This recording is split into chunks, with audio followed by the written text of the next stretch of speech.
Itu sama, itulah sebabnya kadang nggak diajarkan, kita nggak tahu bahwa ini yang benar, ini yang salah, ini penipuan, ini enggak. Kita tahulah ya orang-orang teknis itu, ya kita backup, datanya di backup segala macam, udah suatu sehari ada maling. Jadi jangan beranggapan, berasumsi setiap orang itu kalau dikasih itu selalu langsung tahu.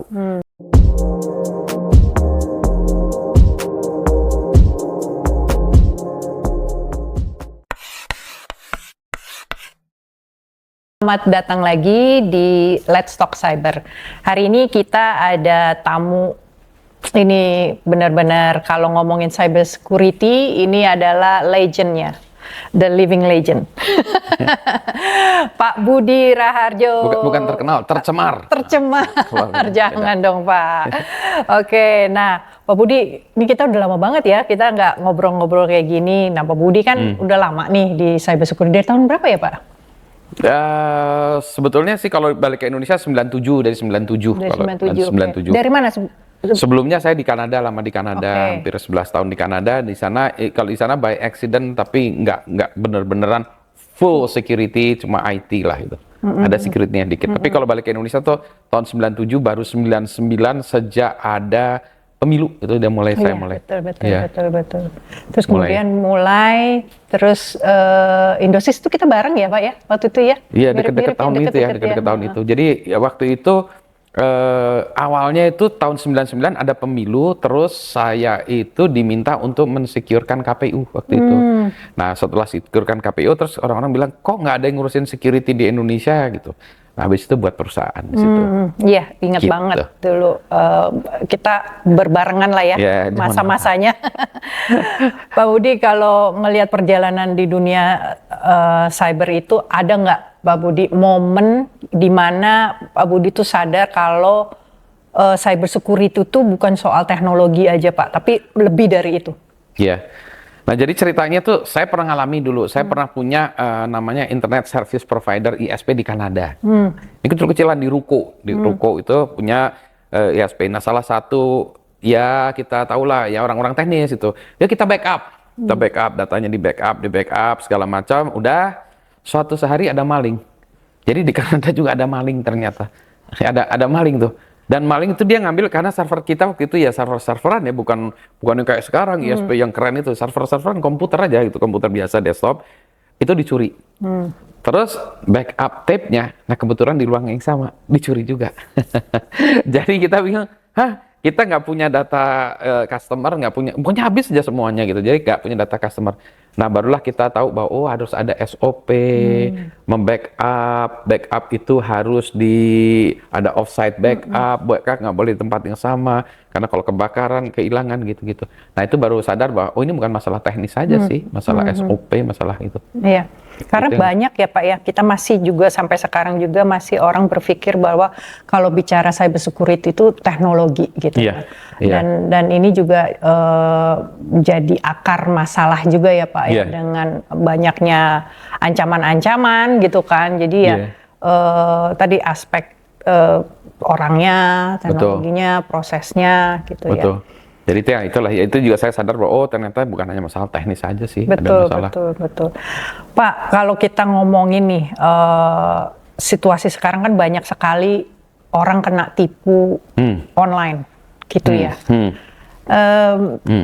Ini kenapa ya Pak ya masih banyak aja gitu, padahal kan sekarang sosial media tuh edukasi juga banyak gitu kan, awareness juga banyak, tapi kok masih aja kena tipu di online atau digital gitu. Sebetulnya kan kita lihat ya, orang-orang kan beda-beda ya, levelnya ada beda-beda, pemahamannya, ada orang yang punya pemahaman teknologinya tinggi, ada orang pelaku bisnis yang udah biasa dengan teknologi, ada ibu-ibu ya, yang ibu rumah tangga yang kerjanya dia hanya ngurusin anak aja, ada juga yang jualan di pinggir jalan segala macam. Jadi macam-macam ya, range-nya di Indonesia tuh banyak gitu. Nah itu. Nah, kita itu adopsi teknologinya tinggi. Jadi kalau ada aplikasi baru install. Ini, tapi kita pemahaman terhadap teknologinya rendah, sehingga kita nggak ngerti dan gampang ditipu.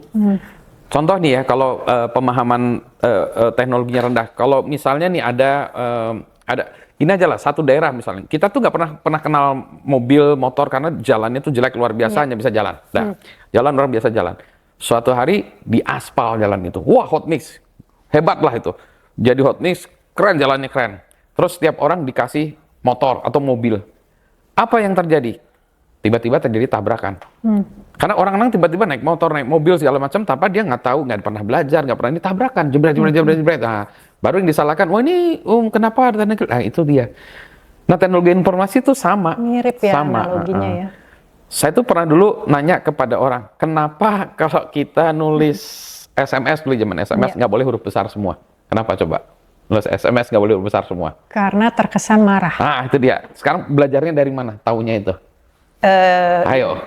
Ya, Ayo, ya, kan benar nggak ya. ada ya. Nah itu ibu saya kasih handphone huruf besar semua ngirimnya, bukan dia marah, tapi dia kan nggak tahu, dia huruf besar semua. Saya kan harus, oh ini ibu saya bukan marah karena dia nggak tahu. Nah berarti teknologi itu penggunaannya harus diajarkan. Oke. Harus diajarkan. Jadi internet banking harus diajarkan, pakai komputer harus diajarkan, pakai handphone harus diajarkan. Ya. Nah itu sama, itulah sebabnya kadang nggak diajarkan.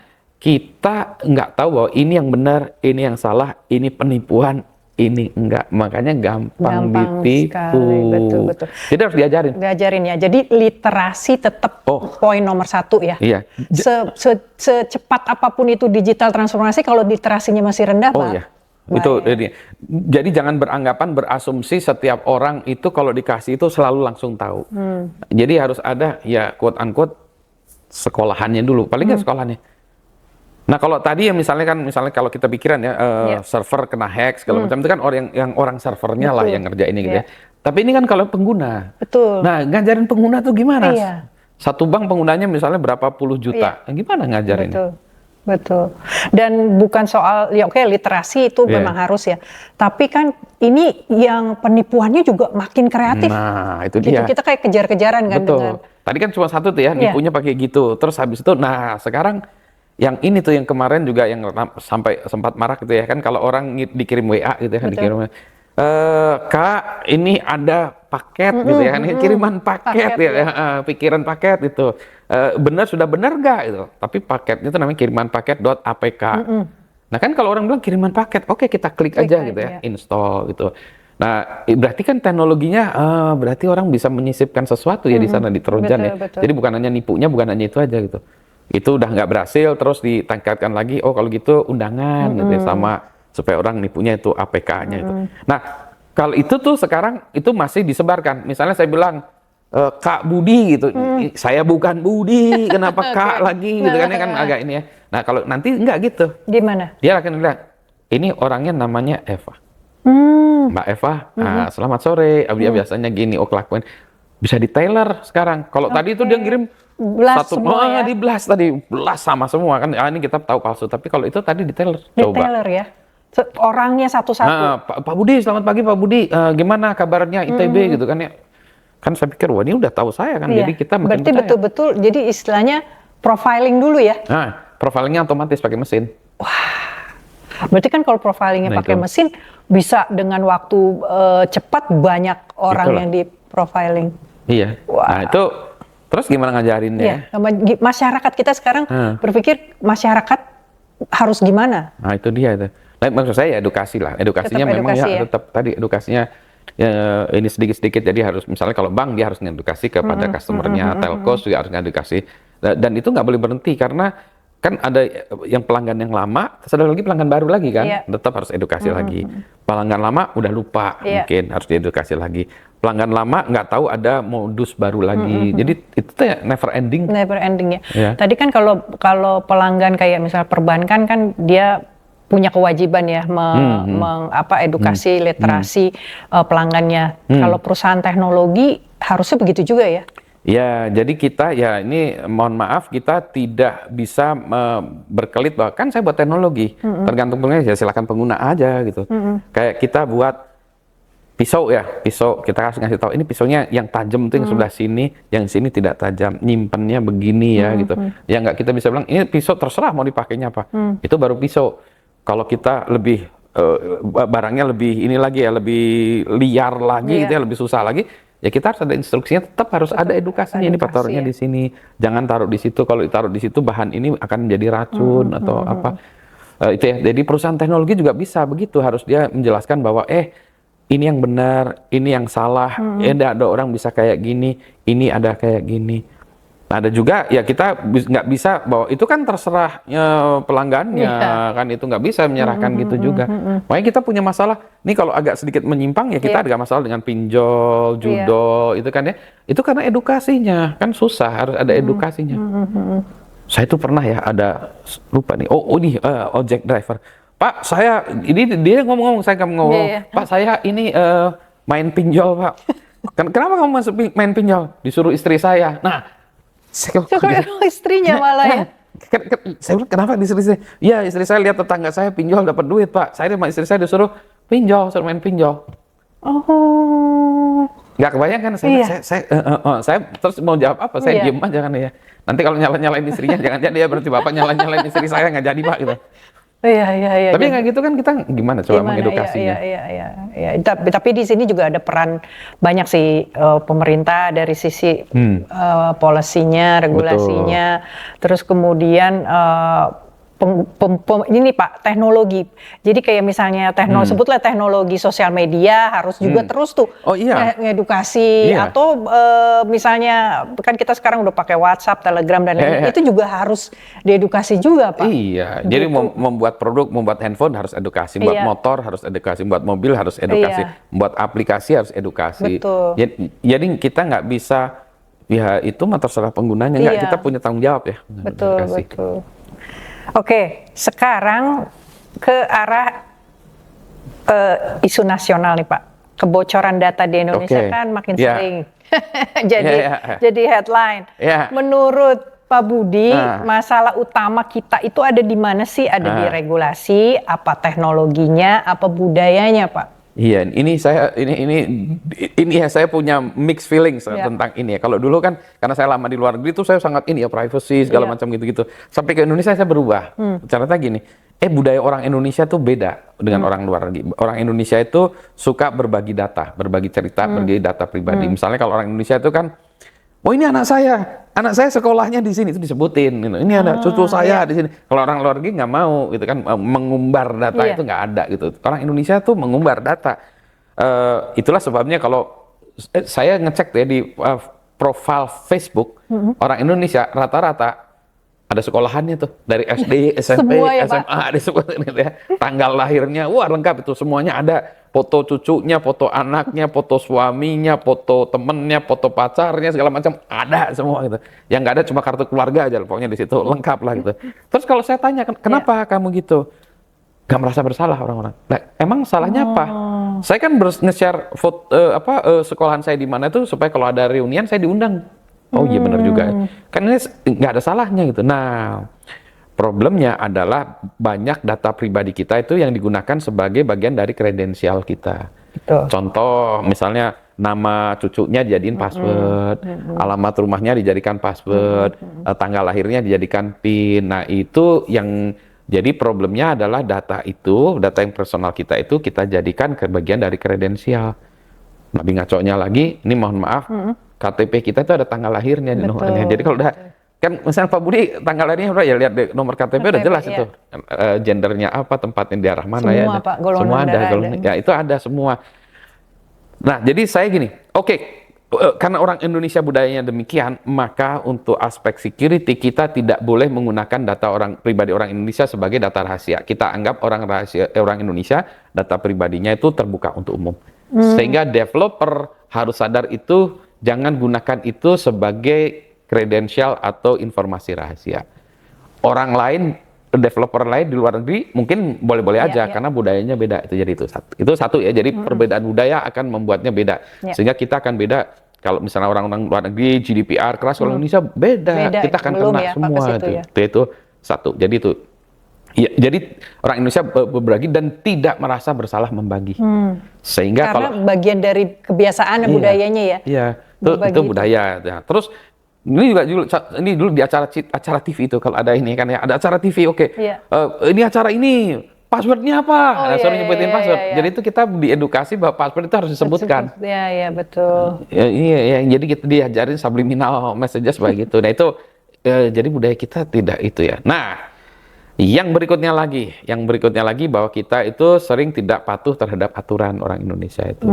Jadi misalnya ini datanya ini diminta datanya ditanya, ini susah-susah saya kalau nanya orang ini si ini rumahnya di mana sih dikasih tahu gitu ya. Misalnya ada orang nanya ke kita, nomor handphonenya Pak itu siapa itu dikasih. Kalau saya kan bilang ntar dulu saya minta izin dulu, boleh dulu kan ya, tanya dulu. Nah budaya Indonesia tidak demikian. Jadi itu.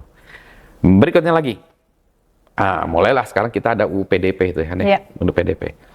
Nah, cuma saya harus nimbang-nimbang juga nih, jangan sampai dengan adanya UU PDP itu malah menyulitkan UMKM ya, perusahaan kecil. Misalnya saya jualan basreng, yang lagi goreng basreng, ada pelanggan, nah saya catat namanya siapa, nomor handphonenya siapa kan ya. Nah saya kena UU PDP nggak? Kan ini penjual basreng. Nah, saya penjual basreng, Pak Budi udah melindungi datanya nggak? Saya sibuk jualan basreng mas, gitu kan ya kan. Betul. Jadi supaya tidak memberatkan juga, nah saya masih bingung sebetulnya. Memang kita harus melindungi sih data itu karena tadi ya penggunaannya bisa berbahaya itu. Tidak patuh terhadap aturan. Nah baru kita bicara tentang regulasi. Kalau ada regulasi itu harusnya satu dari top down memang, kemudian kita buatkan aturan detailnya yang membuatnya nyaman sehingga orang patuh tuh. Tidak melanggar karena dia tahu itu penting dan dia tahu itu kenapa itu penting. Tadi yang UMKM tuh menarik loh Pak. Kan sekarang ya ini semua digital kan. Betul. Mau yang jualan tadi saya tuh ngomongin itu ada ya orang jualan cireng Pak. Itu kan di GoFood. Terus sampai saya ngelihat kok dia selain di GoFood dia ini juga ya. Terus saya nanya jualannya lewat apa? Lewat adalah e-commerce ya. Lewat e-commerce loh. Emang bisa, bukannya kan e-commerce kan lama kan berkirim. Oh bisa sekarang dia gitu. Dia punya handphone, ada 2 handphone gitu. Punya ya lumayan lah kiosnya gitu. Terus saya ngelihat gitu, sama tuh Pak, dicatetin. Kalau dia dicatetinnya di handphone kan. Oh tadi yang udah pesen siapa aja ini nomor handphonenya ini gitu. Tapi itu kan mereka berjualan dan mereka hanya berpikiran harus laku aja hari ini gitu kan. Aspek keamanan tadi mungkin nggak dia iniin privacy boro-boro kali ya. Betul. Itu tanggung jawab siapa Pak? Menurut saya ya tadi itu ya memang kita harus pelan-pelan ya ngebinanya. Jadi kita memang harus menyadarkan bahwa kalau ini dulu ya di komunitas saya juga itu kita sadarkan bahwa data at rest gitu ya, data in transit itu sedikitnya harus encrypted atau dengan kata lain data itu harus di-password lah. Sedikit-sedikit di password lah, passwordnya 1, 2, 3 atau apapun ya tetap di password. Jadi kalau tadi nyatet itu tetap di password. Jadi kita ajarin di password. Bahwa kalau handphonenya dicuri orang segala macam, ya orang passwordnya apa? Males lah, udahlah handphonenya saya curi, saya jual aja gitu ya. Atau saya format segala macam. Sehingga ya memang device-nya hilang tapi datanya nggak bocor gitu. Nah jadi yang untuk mengajari seperti itu aja, ya pokoknya semua data kita password aja. Karena orang-orang tuh akan mencari yang paling mudah. Jadi kalau di sini, wah ini di password susah, udah jual aja. Yang itu nggak ada passwordnya gitu. Ya itu yang kayak gitu ya, tips-tips yang mudah-mudah itu menurut saya harus diajarkan. Yang sesederhana itu ya. Password aja lah gitu, pakai password aja itu. Betul. Ya balik lagi edukasi literasi. Betul. Gitu. Dan jangan mempersulit orang. Kalau orang dipersulit itu pasti dilanggar. Iya, saya hanya berpikir dengan undang-undang PDP ini kan bagus ya. Bagus. Terus memang untuk melindungi kita semua. Tapi kan harus ada solusi yang seperti itu ya. Betul. Yang praktikalnya gitu. Jadi harus diimbangi nih sepertinya. Jangan membuat undang-undang malah menyulitkan kita gitu. Betul. Dan kita nggak bisa comply karena ya memang susah karena kita nggak akan sesuai dengan budaya kita sih. Betul. Tapi saya melihat juga Pak banyak sekali komunitas yang membantu gitu ya, memberi edukasi literasi. Saya rasa ini bagus sekali gitu. Kalau Pak Budi gitu ya di lingkungan universitasnya itu melakukan nggak sih Pak edukasi begitu terhadap komunitas? Iya sih, jadi ada di tempat sebetulnya kalau di saya terlibatnya ada macam-macam ya. Ada satu komunitas yang ya komunitas IT lah ya, komunitas IT itu satu. Terus juga kalau saya dengan mahasiswa saya juga ya kebetulan dengan mahasiswa Terus ada juga kadang dengan orang tuanya mahasiswa kalau ketemu itu ada itu. Bagus. Nah, itu ya yang kurang itu sebetulnya adalah komunitas umum. Yang itu yang saya masih jarang karena waktunya udah habis sih ngurusin tadi gitu. Betul. Tapi kalau komunitas-komunitas IT, mahasiswa, orang tuanya kebetulan yang ada di situ sih, iya sih cerita-cerita sebentar Masih tadi bagus itu. ya? Iya, Cerita-cerita seperti tadi misalnya, kalau naruh data di handphone, encrypted lah. Jangan taruh data yang rahasia-rahasia di handphone lah. Anggap aja handphone itu kamu gampang kecuri lah, gitu. Nah, kayak gitu orang bilang, oh iya ya, berarti gitu. Iya. Karena menurut, saya juga pikir itu lebih memberitahu seperti itu tuh lebih ampuh lah istilahnya. Kan kalau kita lihat kalau di budaya asing kan ada juga ya, kalau rumah-rumah yang ditinggal nggak dikunci kan, ada juga di negara-negara lain kan gitu. Kalau di Indonesia kan nggak bisa kan ya. Jadi kita ya harus ngajarin, kalau kamu tinggal di sini ya rumah dikunci, setidaknya dikunci aja, dah gitu kan ya. Kalau nggak dikunci ya salah sendiri gitu. Tapi kalau dikunci ya cukup. Nggak harus kuncinya ada 7 kan, nggak gitulah maksudnya. Betul. Secukupnya. Secukupnya. Ya, secukupnya. Iya. Pak, AI nih Pak. AI. Pak Budi lagi sibuk apa sih sekarang? Nah, kalau ditanya lagi sibuk banyak ya. Sibuk main band. Tapi ya tadi ada security, ada AI, ada IoT, ada macam-macam. Macam-macam. Mau nanya yang mana nih? Yang AI, Pak. Yang AI, Coba Pak ceritain. Soalnya menarik menurut saya buat. Jadi AI ini ada macam-macam nih. Saya AI buat perusahaan AI, saya lupa 7-8 tahun yang lalu perusahaan AI tentang computer vision segala macam itu ceritanya tuh tentang AI banget lah gitu. Tapi di sisi lain kan saya punya ini juga security nih ya. Jadi ini ada AI dan security. Ini gimana kaitan antara AI dan security ini gitu. Di satu sisi AI harusnya bisa bantu security gitu. Tetapi ternyata ada masalah banyak nih. Kita punya AI nih, sistem AI. Bagaimana kita tahu sistem AI kita ini secure? Gimana ngepentes sistem AI lah kira-kira gitu. Kan kalau kita punya sistem web ini ya, e-commerce, kita tahu pentest, ngetesnya segala macam performance tahu kan ya. Betul. Nah, sistem AI gimana? Nah, kita belum tahu juga nih. Jadi bagaimana kita tahu kalau ada sebuah perusahaan beli atau sebuah instansi, saya beli sistem AI Pak Budi, security-nya gimana? Wah, itu bingung. Belum ada tuh satu itu. Terus yang kedua, sistem AI-nya ini jangan-jangan bocorin data keluar atau enggak? Kita juga bingung kan? Nggak tahu. Karena kita anggap sebagai black box. Jadi satu sistem AI itu membingungkan pengujian. Dua, ini sistem AI bisa di-attack nggak? Nah, sekarang kami lagi melakukan attack itu di penelitian di tempat mahasiswa saya, dan saya lupa berapa nih, ada 2 mahasiswa S3, S2, S1 meng-attack sistem AI. Kok Pak Budi di-attack sistem AI itu gimana? Nah, misalnya ini kan ada foto orang ya, foto saya gini. Terus saya tempel di sini stiker tapi gambarnya Mbak Eva. Pasang di sini. Yang dilihat ini Budi Raharjo atau Eva. Nah, jadi itu bisa jadi saya pasang di sini Eva, gitu. Itu kita sebut namanya adversarial attack. Yang bisa di-attack itu apa? Tadi pengenalan itu. Nah, sekarang kita lagi fokus kami itu di traffic sign mobil autonomous car. Jadi kalau mobil dikasih attack itu dilarang masuk, dia mobilnya nerobos kan kecepatan 60 km per jam kata mobilnya. Jadi itu sistem AI di-attack. Nah, kemudian itu ya tadi AI bisa bikin gara-gara nggak? Ini ada satu kemarin kejadian. Ada orang kan coding pakai AI ya. Kayak AI. Terus AI-nya tuh ngedelete dong kode-kodenya, database-nya di drop tabelnya. Kata orang, kamu saya kasih tahu jangan gitu. Kata AI-nya dia punya kehendak sendiri lah. Salah lah kita guardrail-nya salah. Sehingga itu. Nah, berarti akan ada banyak kejadian-kejadian atau insiden-insiden yang disebabkan oleh AI. Gitu. Itulah sebabnya saya kepaksa lagi. Kalau dulu-dulu buat tahun berapa tuh 99 buat yang namanya IDCERT ya, Indonesia Computer Emergency Response Team untuk menangani insiden yang disebabkan oleh komputer. Nah, sekarang saya terpaksa buat lagi namanya AI CERT, Computer Emergency Response Team atau AI Security Incident Response Team, AI CERT. Tujuannya adalah tadi untuk kejadian-kejadian, insiden-insiden atau masalah yang berhubungan dengan AI. Itu apa Pak? Solusinya apa atau servisnya apa tuh Pak kalau di? Nah, sekarang ini kita baru punya, jadi kita itu sebenarnya pengennya tuh satu advisory, meng-advise orang, advise ya. Kamu pakai sistem AI yang ini, misalnya saya face detection, recognition, menggunakan metodologi YOLO 10 gitu misalnya gitu. Terus saya bilang, itu di sana ditemukan attack-nya untuk YOLO 10 itu kayak gini. Jadi kita meng-advise kami pakai ini, kalau bisa upgrade dong gini, atau ada masalah, jadi advisory itu ya. Yang kedua, kita juga mengumpulkan use case kejadian-kejadian dengan AI, sehingga orang-orang bisa belajar, kalau AI di sana masalah di sini apa ya, di sana masalah gitu. Use case. Nah, yang ketiga yang kita masih belum sanggup nih, masih belum tahu adalah kalau ada orang punya problem, kayak orang misalnya, Pak kami kena phishing ya kalau itu, kayak saya lapor ke Bapak, ini bisa dibantu nggak? Atau Pak kami kena ransomware bisa dibantu nggak? Ini dari segi tadi ya, CERT-nya tadi.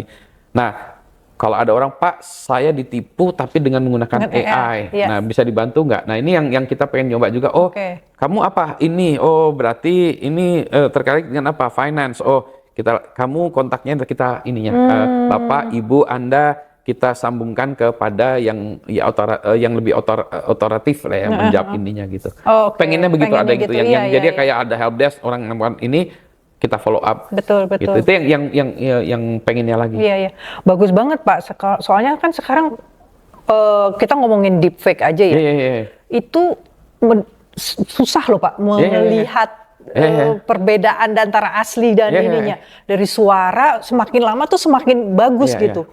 Itu kalau misalnya ada pengennya juga gitu. Jadi ada orang misalnya ini, apakah ini tuh di fake nggak ya? Gitu. Nah, jadi dia misalnya Pak atau ini tolonglah dicek ini di fake atau apa ini potensi apa. Nanti kita bilang oke, itu 70% kemungkinan fake sih, ada yang ini gitu. Atau ini udah pernah ada yang nanyain juga sih, yang nanyain ini jadi kita udah ada direkturnya udah pernah nanyain. Nah, itu sangat membantu. Nah, tapi itu kayaknya effortnya berat tuh. Betul. Tunggu Pak, effortnya itu dari sisi apa? Teknologinya? Operation sih. Operation, lebih ke operation ya. Kan nanti misalnya ada orang lapor ya kayak follow up ya jadinya ya. Ya, incident response itu kan harus ada ticketing systemnya, melapornya gimana, terus ada orang berarti kan nanti ada yang mau follow up ini, yaitu nanti ini follow up upnya gimana, memeriksanya gimana. Kan kita juga belum tahu toolsnya ya, apakah harus nanti diupdate. Kalau bisa kan kalau forensik ada toolsnya, ini kalau ini juga ini bener nggak eskalasi? Kalau saya dikasih gambar ini toolsnya apa untuk ngeceknya kan ya? Toolsnya ini. Oke, mungkin defect yang di-generate oleh Vio 3 misalnya. Sekarang kita udah capable deteksi ininya. Tiba-tiba dia ada Vio naik ke versinya 4 gitu. Wah, ini udah mungkin obsolete ya. Harus ada tools lagi. Nah, itu yang adalah mengorganize orang-orangnya yang bisa melakukan itu. Tools nanti akan datang ya. Tapi pertama itu orang-orangnya sih. Iya, betul. Mungkin ada bukan hanya first hand respondernya aja, tapi yang habis itu ya kalau di kita security engineer-nya gitu kan ya. Nih ya, engineer yang mendeteksi itu. Betul. Belum ada sih. Belum ada ya. Tapi itu bisa jadi potensi kolaborasi juga tuh Pak. Ya, dengan beberapa pihak, karena kan pasti ini banyak sekali nih. Nanti akan banyak sekali orang yang membutuhkan itu Pak. Betul. Gitu. Kan ya saya juga kadang-kadang kan ini saya sendiri kan ini nggak tahu beneran nggak. Tadi saya cek dulu lah gitu ya. Bisa cek gitu. Gitu. Pak, nih selanjutnya nih Pak. Pusing udah banyak bacaannya ya. Masalahnya kita banyak ya. Banyak tapi ya. Tapi kan harus dijalani kan. Iya, itulah. Dan harus ada ini loh, apa namanya, solusinya gitu. Walaupun solusi itu tidak sempurna, tapi kita harus punya solusi untuk harus itu. Ini kita kalau berbicara cyber war nih Pak. Misalnya gitu ya, kalau ada cyber war, terus seluruh bank gitu ya, kena serangan ransomware serentak. Hal apa yang pertama harus dilakukan pemerintah Pak? Iya ya, itu kan ya sebetulnya kalau nyerang bank kan udah ya, tapi ini kalau serentak ya semua bank itu yang memang skalanya nasional ya, gede itu. Yang pertama yang kepikiran saya itu harusnya ada mekanisme untuk rollback ke manual pertama ya. Ada nggak mekanisme rollback manual gitu. Terus ya mungkin tidak efektif, lambat segala macam, tapi ada jalan keluarnya lah. Yang kedua, nah itu harus diajarkan, harus di training, harus ada some kind of drill lah, kita nyobain. Kalau kita menghadapi itu terus seperti apa? Gitu ya. Nah yang ketiga memang harus ada some kind of komando untuk menyatakan bahwa kalau itu kayak kena COVID lah kemarin, kayak COVID. Ya kalau orang sakit ya sakit lah. Tapi kalau sakitnya seluruh Indonesia kan wabah ya. Jadi harus ada yang mengomando, kita ada wabah nih. Maka, nah itu baru pemerintah harus turun tangan tuh. Harus buat poskonya, kita tahu informasinya kemana, itu ya itu. Jadi harus nyari alternatif lain itu. Kalau bank nggak bisa jalan, terus emangnya gimana kan ya? Jadi kita harus mundur nih, kalau berapa puluh tahun lalu nggak ada bank, terus gimana kayaknya? Barter atau gimana ya? Kan ini kita walaupun ini tapi kan kita harus berpikir seperti itu ya. Dan bayangin aja kalau listrik mati gitu sebulan, Pulau Jawa listrik mati sebulan. Mungkin ada solar, panel lah misalnya. Panel, tapi kan itu berapa lama kan? Oke, Pak Budi mau nanya soal Pak Budi kan punya Indosis nih, udah lama banget. Mau ngomongin soal entrepreneurship, sedikit aja. Seorang Budi Raharjo yang expert banget ya di cyber security, terus punya Indosis, berarti kan harus punya sisi entrepreneurship di sini. Bagi dong pengalaman Pak Budi supaya bisa share, karena udah sekarang tuh bikin startup nih Pak Budi. Gimana apa pengalamannya Pak Budi yang bisa di-share, terus juga apa sih kira-kira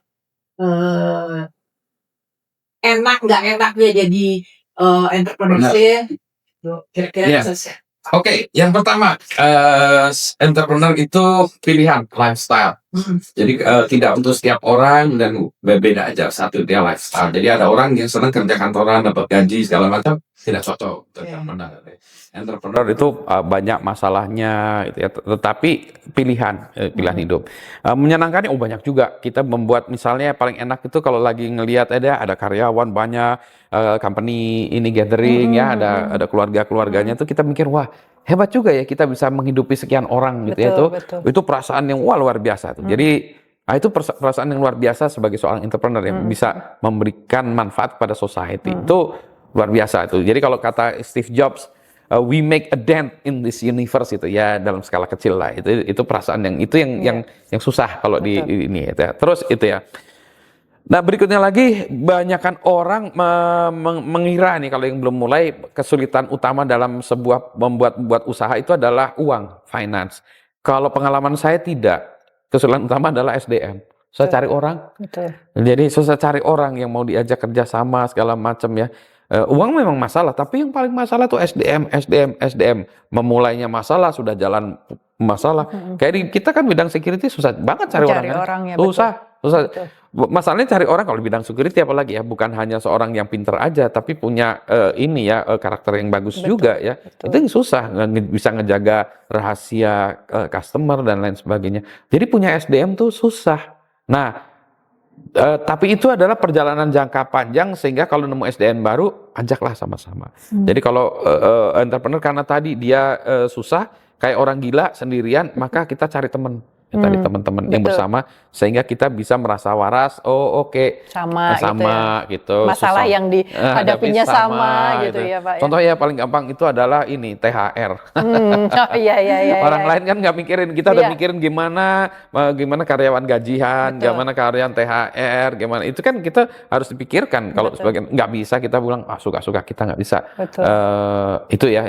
Tapi yang utamanya tadi adalah lifestyle, yang kedua SDM, yang ini ya, yang saya ini kan. Yang ketiga, saya senang buat perusahaan saya banyak ya, perusahaan banyak dan banyak yang gagal. Nah, jadi bukan saya disebutnya serial technopreneur, berseri-seri kegagalannya.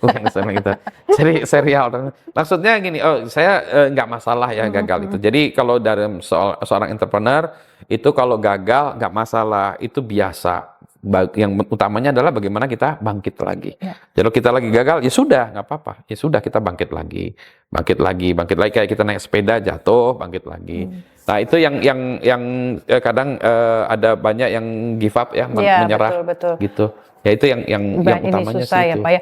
Bener, orang kan coba sekali gagal udah gitu ya. Tapi justru kan kalau dari gagal itu kita banyak yang kita pelajari. Betul. Oh, mau tanya juga ke Pak Budi, arti sukses itu buat Pak Budi apa? Sukses ya, nah ini yang susah ya saya menjawab sukses ya. Sukses ini pertanyaannya bagus ya, belum pernah ada yang nanya saya sukses. Kalau Pak Budi sukses nggak? Kalau saya merasa sukses ya. Tapi definisi suksesnya itu nggak apa ya? Tadi bagus. Saya bukan finansial, pasti bukan finansial. Tadi Pak Budi bilang sukses, saya sih merasa sukses. Iya. Apa sense merasanya itu apa Pak? Satu, bermanfaat bagi orang lain. Itu bagus banget ya. Saya gitu ya. Kalau definisinya uang, saya enggak ya kayaknya gitu. Jadi kalau gini, saya itu nggak pernah mikirin uang dari dulu, karena dari dulu nggak punya uang. Ngapain dipikirin nggak punya uang, ngapain dipikirin gitu ya. Sekarang ada uang, ya ngapain dipikirin juga, ada aja uang juga. Tapi itu, jadi kayak kita pernah mikirin nafas nggak? Ya pernah mungkin sekali dua kali ya. Tapi kan nafas itu kita bukan, nafas itu bagian dari kehidupan kita itu. Betul. Nah tadi uang, finance itu juga bagian dari kehidupan kita sih. Kita nggak pernah itu. Jadi saya nggak pernah itu. Terus saya nambahin lagi nih, kalau ini prinsip, ini sorry ya agak sedikit melenceng, prinsip kehidupan saya itu adalah rezeki itu udah ada yang ngatur yang dari atas itu. Jadi kita nggak perlu takut gitu. Jadi kenapa perlu takut, rezeki udah ada yang ngatur. Jadi kesuksesan bagi saya itu bukan finansial, bukan ketenaran. Saya nggak suka tenar juga, tapi azas manfaat bagi orang banyak, orang lain. Itu keren banget. Oke, sekarang sesinya beda nih Pak. Oke, apa nih? Ini malah susah, tambah susah. Ini kita seru banget ngobrolan kita nih, tapi belum selesai nih. Kita mau ke sesi ya buat anak muda lah, biar fun Pak, gitu ya. Pertanyaannya cepet, jawabnya harus cepet juga. Waduh, Oke Pak, ya. Kalau bisa hapus satu jenis serangan cyber selamanya, pilih mana? DOS attack. Oke. Lebih bahaya mana? Hacker apa karyawan ceroboh? Karyawan ceroboh. Oke, kalau ini jawab aja. Dark web dalam satu kata.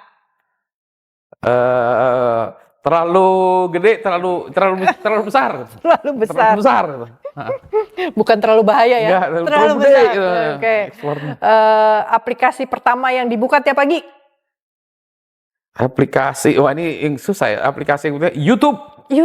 Waduh, aneh kan ya? YouTube. Pagi-pagi udah buka YouTube. Oke, ramalan Pak Budi soal dunia cyber di Indonesia 2030 dalam 3 kata. Sama seperti sekarang. Gak ada progres nih. Progresnya. Oke, Pak. Itu bagusnya juga berarti kan gak buruk, gak tambah buruk ya. Betul. Sekarang. Nah, yang terakhir Pak. Pilih jadi hacker jenius atau jadi orang bermanfaat. Dia orang bermanfaat. Bermanfaat ya. Karena sesuai dengan itu. Iya. Ya kita nggak perlu hebat-hebat, nggak perlu jadi terkenal, nggak perlu IQ-nya tinggi, nggak perlu apa sih, nggak apa-apa. Itu kalau itu sih ini lagi lah, itu debatable lah itu. Iya. Jadi banyak orang tuh yang saya lihat yang cerdas-cerdas, tapi secara personal kurang baik lah menurut saya itu ada itu. Jadi dan sayangnya mereka jadi idola saya juga. Gitu Secara ya, bisnis dia jago. Ini ya kalau saya sebutkan nama boleh ya? Boleh. Steve Jobs itu. Wah, saya senang sekali. Saya Steve Jobs ngefans. Tapi kalau sebagai seorang manusia dia tidak. Iya, betul. Saya tidak. Secara personal dia kurang ya, Pak ya. Kurang. Secara manusianya kurang gitu. Iya. Wah, luar biasa sekali insight-nya Pak Budi hari ini. Waduh, ini satu hal yang nempel buat saya tadi, bahwa menjadi bermanfaat itu lebih penting dari kata-kata sukses. Yes. Itu keren banget Pak. Karena gini ya, ada lagi ini. Saya kalau tadi orang yang sukses segala macam ya, kita nggak perlu jadi sukses, tapi kita punya teman orang yang sukses. Itu lebih penting. Itu penting juga ya Pak ya. Nah, itu penting tuh. Jadi kalau kita butuh apa-apa, tolong dong. Gitu. Jadi cari orang teman yang sukses ya. Teman yang sukses lebih penting. Aduh. Oke Pak Budi, terima kasih sudah berbagi ilmu. Nah, untuk yang nonton jangan lupa episode berikutnya untuk ditonton. Let's Talk Cyber. Terima kasih Mbak. Terima kasih.